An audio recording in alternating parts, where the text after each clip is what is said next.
সাজদায় গিয়ে দোয়া ইউনুস পড়া যাবে কি? আমার বয়স 18, প্রতি রাতে আমার স্বপ্নদোষ হয়, করণীয় কি? নামাজে চোখ বন্ধ করে রাখা যাবে? তাহাজ্জুদের নামাজের জন্য মাইকে ডাকাডাকি করা জায়েজ হবে? আপন দুই ভাই ঝগড়া পাসাদ করে কতদিন কথা বলা বন্ধ রাখতে পারবে? স্বপ্নে দেখলাম স্ত্রীর সঙ্গ নিয়েছি, কিন্তু জেগে উঠে দেখি কাপড় চোপড় ঠিক আছে, নষ্ট হয়নি, গোসল করতে হবে?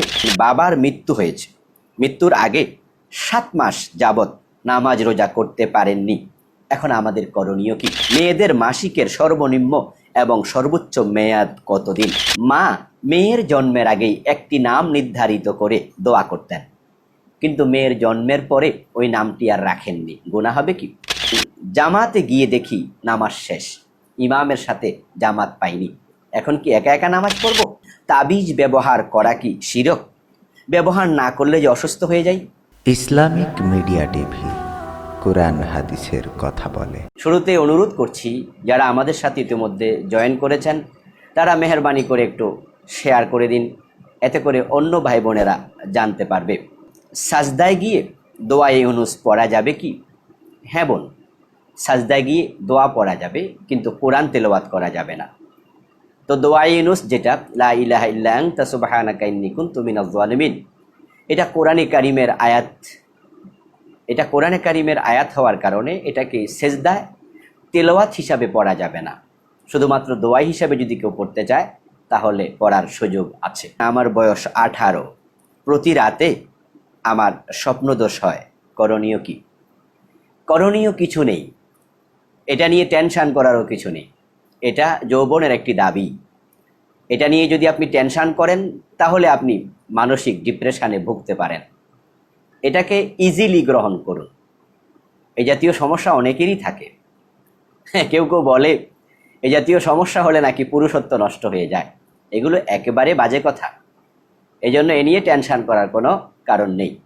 আর এই জাতীয় স্বপ্ন থেকে বাঁচার জন্য আপনি মেয়েলি দুশ্চিন্তা অথবা মেয়ে সংক্রান্ত চিন্তা ভাবনা এড়িয়ে চলুন। নাটক, সিনেমা দেখা যাবে না, এবং বেপর্দা বেহায়াপনা হতে পারে এমন পরিবেশে যাওয়া যাবে না। নিজেকে যতটা নিয়ন্ত্রণে রাখবেন ততটাই স্বপ্নদোষের সম্ভাবনা কমে যাবে। এরপরও এটা হবে, এটা যৌবনের দাবি যেটা আমি বলেছি, সুতরাং মানসিক টেনশানের কোনো কারণ নেই। আর গুনাহ হয় না এই জাতীয় স্বপ্নে, সুতরাং টেনশন করবেন কেন? নামাজে চোখ বন্ধ করে রাখা যাবে? নামাজে চোখ বন্ধ করে রাখা খেলাফে সুন্নাহ, এটা সুন্নাহর খেলাফ। সুন্নাহ হলো সাজদার স্থানে চোখ নিবদ্ধ রাখা, আপনি তাকিয়ে থাকবেন। তবে হ্যাঁ, যদি আপনি মনে করেন যে চোখ খোলা রাখলে আপনার মন এদিক সেদিক চলে যায়, তাই আপনি চোখ বন্ধ করতে পারেন। আর চোখ বন্ধ করলে মনটাকে স্থির রাখা যায়। তাহলে আপনার প্রতি আমার পরামর্শ থাকবে যে আপনি মাঝে মাঝে চোখ খুলবেন, মাঝে মাঝে বন্ধ রাখবেন। কন্টিনিউ বন্ধ রাখা সুন্নাহর খেলাফ হবে। তাহাজ্জুদের নামাজের জন্য মাইকে ডাকাডাকি করা জায়েজ হবে? মোটেও না, মোটেও না। তাহাজ্জুদের নামাজ পড়ার জন্য মাইকে ডাকাডাকি করবেন, অসুস্থ মানুষদের কষ্ট হবে, যারা ঘুমিয়ে আছে তাদের ঘুম নষ্ট হবে। আপনি নফল নামাজের জন্য মানুষের ঘুম নষ্ট করবেন, এই অধিকার আপনাকে কে দিল? এজন্য যারা এই কাজটি করছেন মেহেরবানি করে এ জাতীয় কাজ করবেন না। আপন দুই ভাই ঝগড়া পাসাদ করে কতদিন কথা বলা বন্ধ রাখতে পারবে? একজন মোমেন আরেকজন মোমেনকে 3 দিনের বেশি দূরত্বে রাখবে না, কথাবার্তা বন্ধ রাখবে না, এটা হাদিসে নিষেধ করা হয়েছে। রাসূলুল্লাহ সাল্লাল্লাহু আলাইহি সাল্লাম বলেছেন, লা ইয়াহিল্লু লি মুসলিম আন ইয়াহজুরা আখাহু ফাওকা সালাস। কোনো মুমিনের জন্য, মুসলিমের জন্য এটা জায়েজ নাই যে সে তার একজন ভাইকে 3 দিনের বেশি সে পরিত্যাগ করে থাকবে। ফামান হাজারা ফাওকা সালাসিন ফামাতা দাখালান নার। এরপর বিশ্বনবী বলছেন, যে ব্যক্তি 3 দিনের বেশি তার কোনো মুসলমান ভাইকে পরিত্যাগ করে চললো, কথাবার্তা বন্ধ রাখলো, এড়িয়ে চললো, সে যদি মারা যায় সে জাহান্নামে প্রবেশ করবে। নাউযুবিল্লাহ। আবু দাউদ হাদিস নাম্বার 4914। সুতরাং 3 দিনের বেশি কথাবার্তা বন্ধ রাখা যাবে না। স্বপ্নে দেখলাম স্ত্রীর সঙ্গ নিয়েছি, কিন্তু জেগে উঠে দেখি কাপড় চোপড় ঠিক আছে, নষ্ট হয়নি, গোসল করতে হবে? না, গোসল করতে হবে না।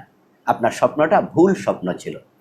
যদি আপনি স্বপ্ন দেখেন যে আপনি স্ত্রীর সংসর্গে গিয়েছেন, অথবা স্বপ্নে দেখেছেন স্বপ্নদোষ হয়েছে, কিন্তু বাস্তবে হয়। আপনি জেগে উঠে দেখলেন যে কাপড়ে কোনো চিহ্ন নেই, শুকনা আছে, এবং এমনটা নয় যে ভিজিয়ে শুকিয়ে গেছে, এটাও নয়, অর্থাৎ আপনি কোনোভাবে অনুভব করতে পারছেন না, তাহলে আপনি বুঝবেন যে স্বপ্নটা ভুল ছিল, আপনার গোসল করার কোনো প্রয়োজন নেই। বাবার মৃত্যু হয়েছে, মৃত্যুর আগে 7 মাস যাবৎ নামাজ রোজা করতে পারেননি, এখন আমাদের করণীয় কি? বাবা যে নামাজগুলো কাজা করেছেন সেগুলোর জন্য আল্লাহর কাছে ক্ষমা চাওয়া ছাড়া আর দ্বিতীয় কোনো পন্থা নেই। নামাজের কাফফারা শুধুই নামাজ, আর কোনো কাফফারা হাদিসে কোরআনে পাওয়া যায় না।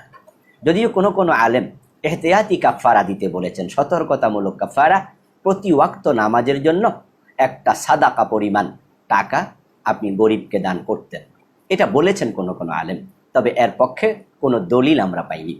আর রোজার ব্যাপারে বলতে চাই, যদি ফরজ রোজা ওনার ছুটে যায়, তাহলে আপনারা প্রতিটা রোজার জন্য একজন মিসকিনকে 2 বেলার খাবার খাওয়াবেন, অথবা 2 বেলা খাবারের টাকা প্রদান করবেন। রোজার কাফফারা আছে, রোজার ফিদিয়া আছে। তো আপনার বাবা যেহেতু অসুস্থ ছিল, তাই আপনি কাফারা না দিয়ে ফিদিয়া দিতে পারেন, কারণ তিনি অসুস্থ ছিলেন।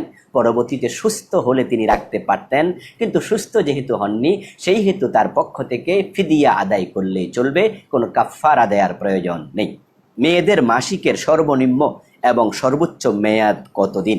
হ্যাঁ, নারীদের মাসিকের সর্বনিম্ন মেয়াদ হলো 3 দিন, সর্বোচ্চ মেয়াদ হলো 10 দিন। যদি 10 দিনের বেশি হয় তাহলে এটা ইস্তেহাজা, 3 দিনের কম হয় এটাও ইস্তেহাজা।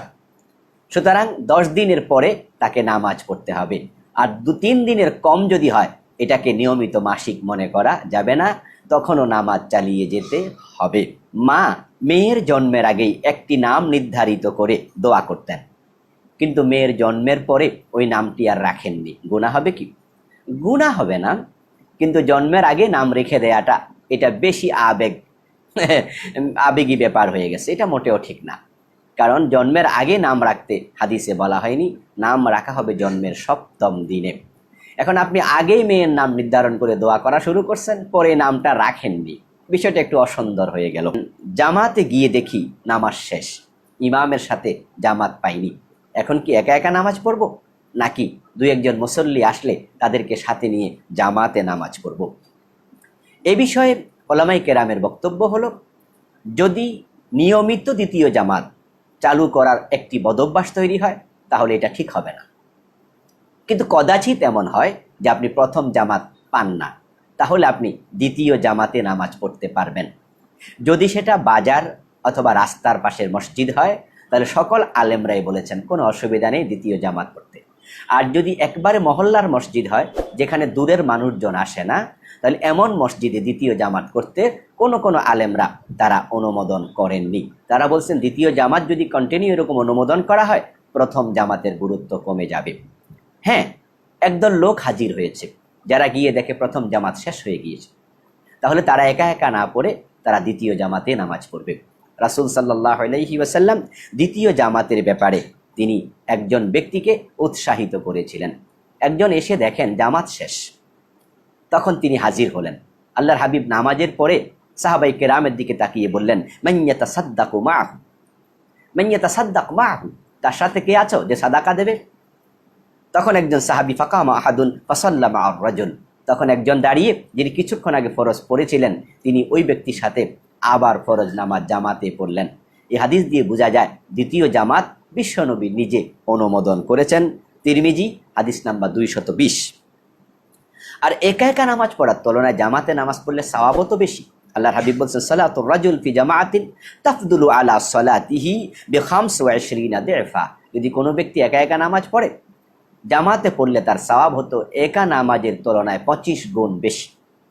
আর নামাজ মূলত জামাতের সাথেই আল্লাহর হাবিব যখন জিবরিল আমিন ওনাকে শিখিয়েছেন, তখন জামাতের সাথে শুরু হয়েছে। এই জন্য জামাতবিহীন নামাজ ভালো নয়, আমরা জামাতের সাথেই পড়ব। যদিও দ্বিতীয় জামাতও হয়, যে আমরা প্রথম জামাত পাইনি, একা একা পড়ার তুলনায় নিশ্চয়ই দ্বিতীয় জামাত উত্তম হবে। তাবিজ ব্যবহার করা কি শিরক? ব্যবহার না করলে যে অসুস্থ হয়ে যাই, এখন কি করব?